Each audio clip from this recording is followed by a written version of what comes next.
Kalau lu lagi persiapan kerja di Jepang, lu harus tahu kalau misalnya kerja di Jepang itu nggak terlepas dari yang namanya faktor hoki-hokian gitu.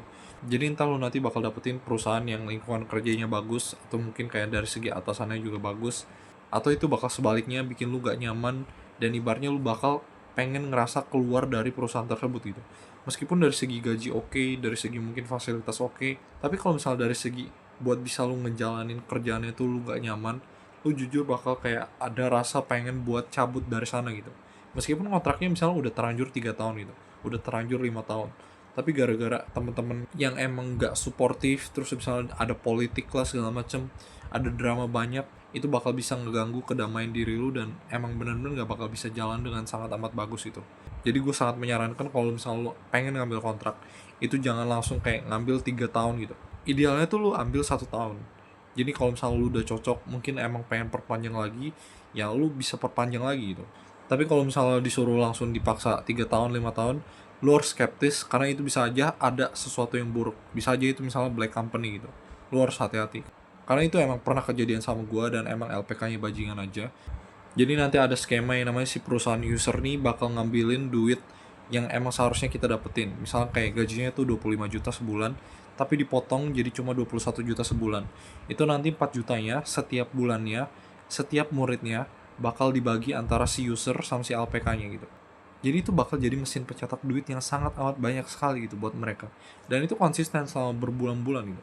Dan ibaratnya kenapa mereka pengen bikin lu 3 tahun, 5 tahun, karena simple itu, biar mereka tahu duit yang bakal mereka dapetin dari punya lu sebagai kayak ibaratnya budak yang kerja buat mereka, itu bener-bener bisa mereka tracking gitu. Makanya ada CEO dari perusahaan user ini, dia punya Lexus, dia punya Ferrari, dia punya banyak mobil, dia juga punya rumah mewah. Karena simple ya, emang punya banyak banget gitu yang jadi kaki tangannya, dan dia jadinya kayak cuma nikmatin yang enaknya doang gitu. Dapetin passive income yang bener-bener passive income. Jadi lo harus hati-hati sama banyak orang yang ibaratnya kelihatannya manis di awal, tapi ujung-ujungnya malah kayak gini kan skemanya. Dan lu bisa dibilang bisa ngedenger cerita ini dibandingkan ngalamin itu secara langsung, itu adalah faktor keberuntungan gitu, dibandingkan kayak lu kayak gue nih, ibaratnya dalam asam garamnya pahitnya kehidupan dulu baru tahu, dan ibaratnya gue share ke orang lain supaya lu nggak jatuh ke lubang yang sama gitu. Jadi kalau misalnya lu masih jatuh ke lubang yang sama, berarti lu bego banget, jujur. Buat apa gue sharing kayak gini kalau ujung-ujungnya lu jatuh lagi.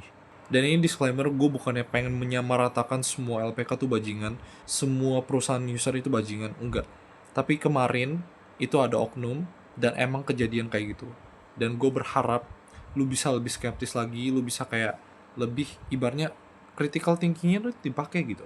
Biar lu nggak gampang kejebak sama omongan manis doang, dan ibaratnya kayak lu keputusannya itu didorong sama orang lain secara paksaan, yang ujung-ujungnya mungkin kayak skenario yang sama bakal terjadi, yang black company tadi. Jadi hati-hati aja, karena ibaratnya gak ada orang baik kalau gak ada udang di balik batu. Mungkin aja ada intensi tertentu yang mungkin lu gak tahu gitu, dan itu bisa menguntungkan mereka. Makanya ibaratnya kelihatannya mereka baik, padahal sebenarnya lu udah tahu bahasanya tuh klise, lebih baik mencegah daripada mengobati. Jadi hati-hati aja, lu harus bisa lebih skeptis karena lu di tempat orang lain gitu, lu bukan di tempat diri lu sendiri.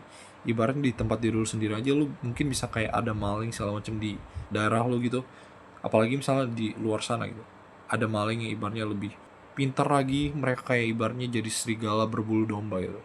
Jadi hati-hati aja, gue bener-bener menyarankan lu buat bisa hati-hati, karena itu bakal bisa kejadian beneran, dan lu nggak bakal tahu itu. Lu nggak bakal expect ternyata orang yang kelihatan yang baik di depan, yang bahkan orangnya kelihatan agamis banget, tapi sebenarnya bisa ngelakuin hal-hal kayak gitu, dan jujur lu nggak bakal pernah bisa expect. Jadi hati-hati aja.